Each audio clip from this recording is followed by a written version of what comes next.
All right, so let's wrap up this review with just another round with some more definite integrals. Just throw some other functions in here, maybe some things that don't graph quite as cleanly. In theory, right? Again, all of those different graphs, the sort of sketches we were doing, you could use, Desmos or some sort of graphing tool to kind of get some pictures for these different functions and these different setups. To sort of visualize what's happening here.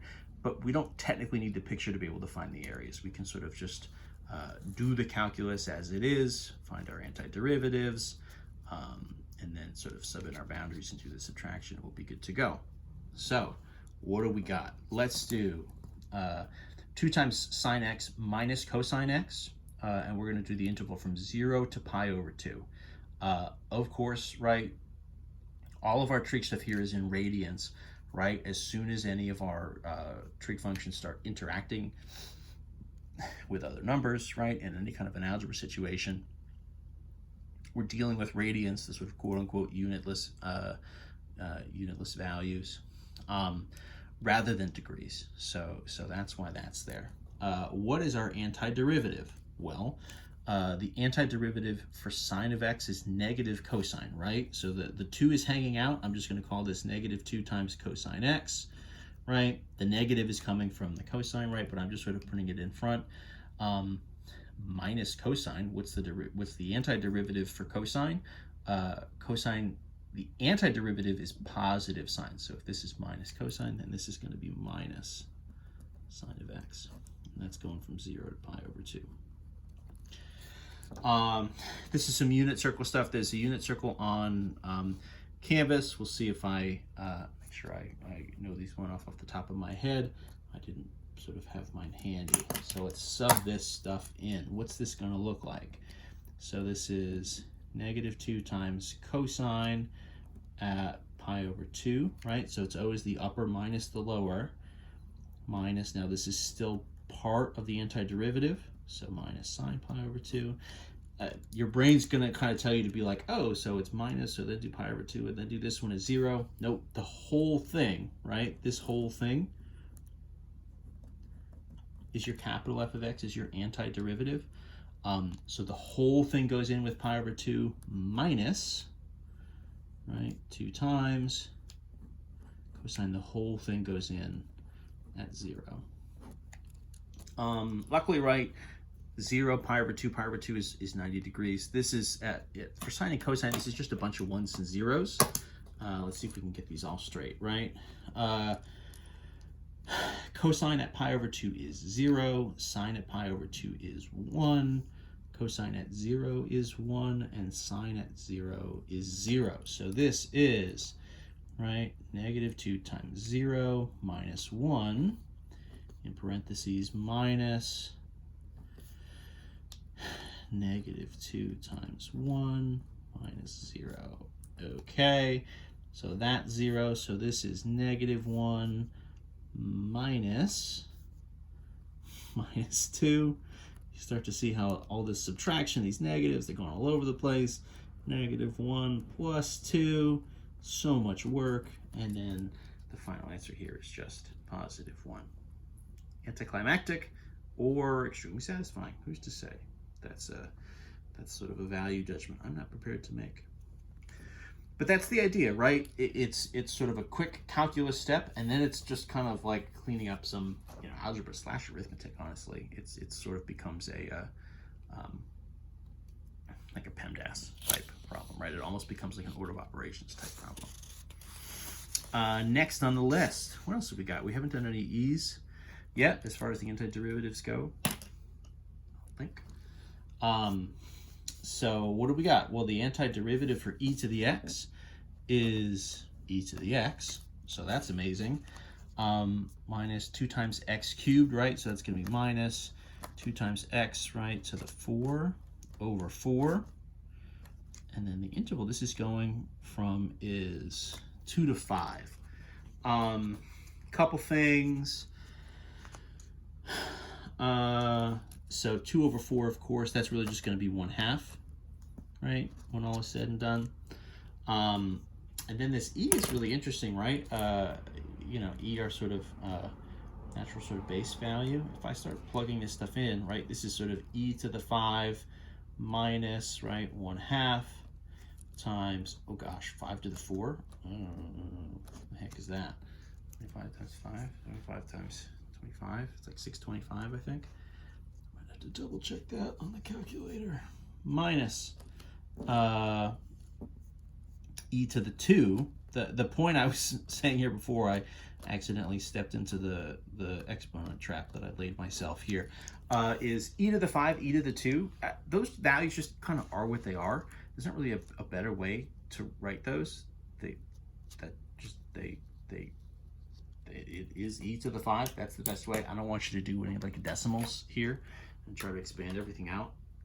That's not great. Let me just say, you might be able to here. I'll you know, full disclosure, I double checked myself. I was pretty confident it was 625, but you know, if this is for forever, probably should get it right.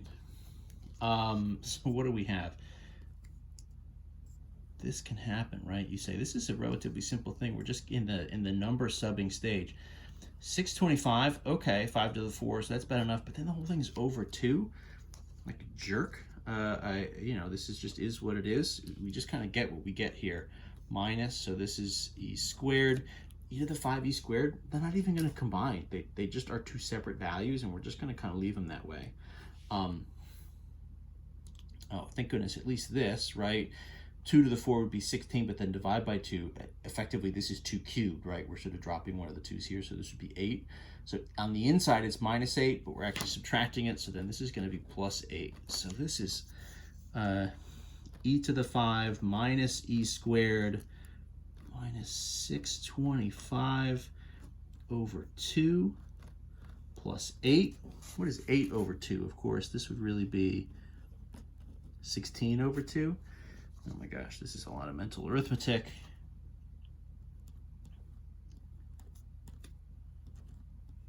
Not the most important thing in the world, but if you guys need to do it, I guess I should do it also.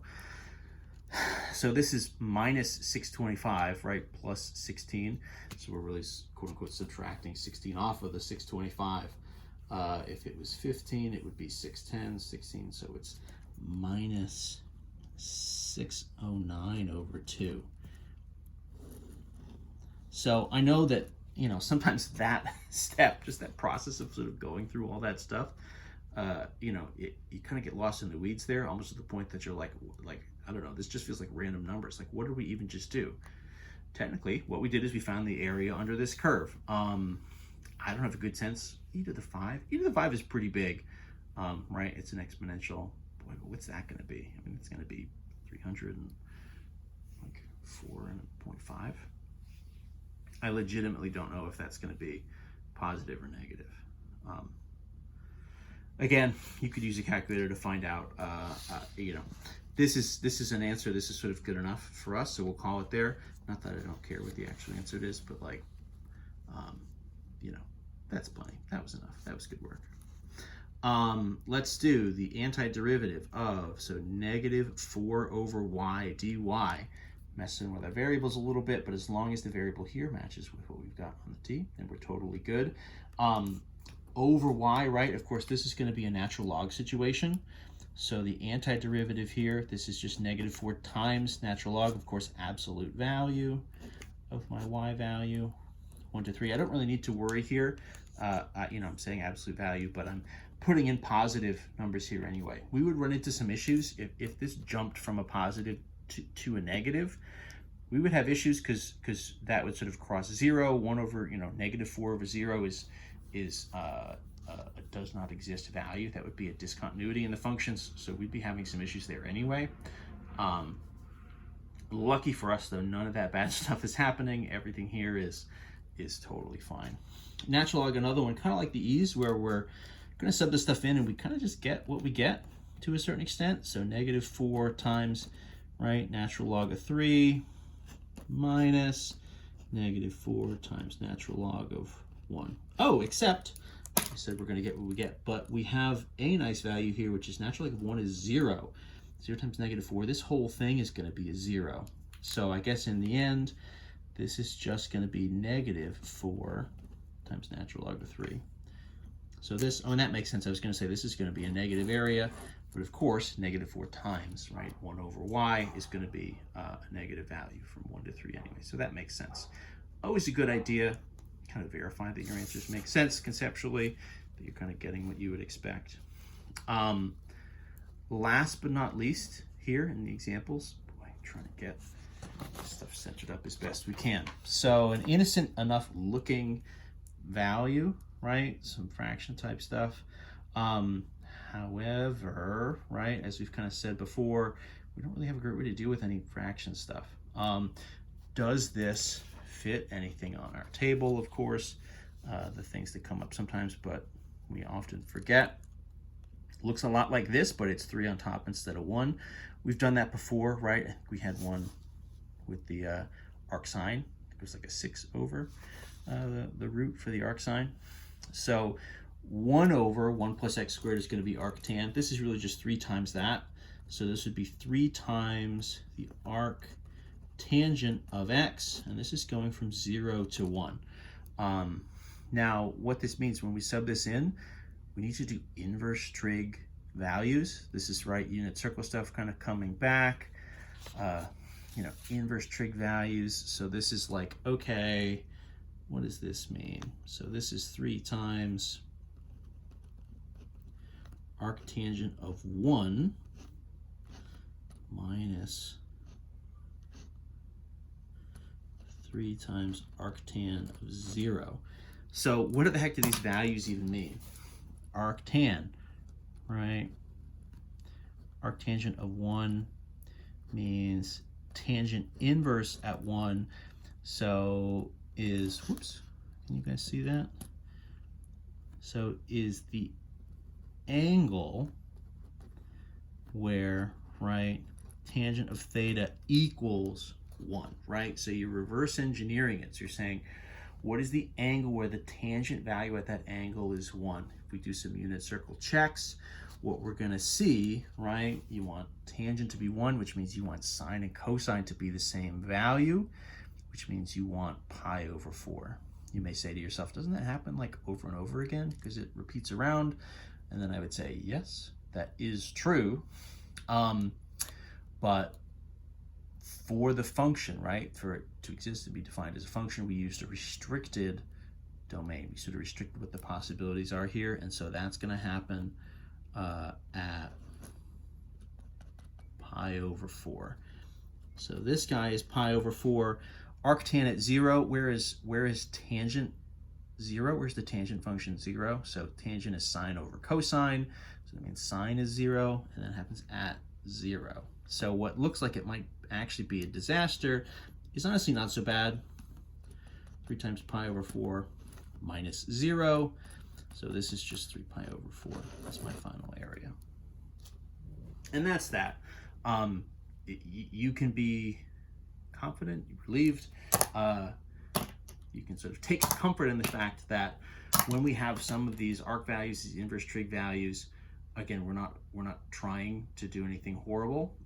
In theory, we should be trying to set you up for success with values that sort of can be subbed in and can be found without too much hassle. So if you start going through this and you're getting just like totally wild answers that seem kind of impossible, it might be that something got out of whack. So double check your work before you get too deep into something that's as crazy as that.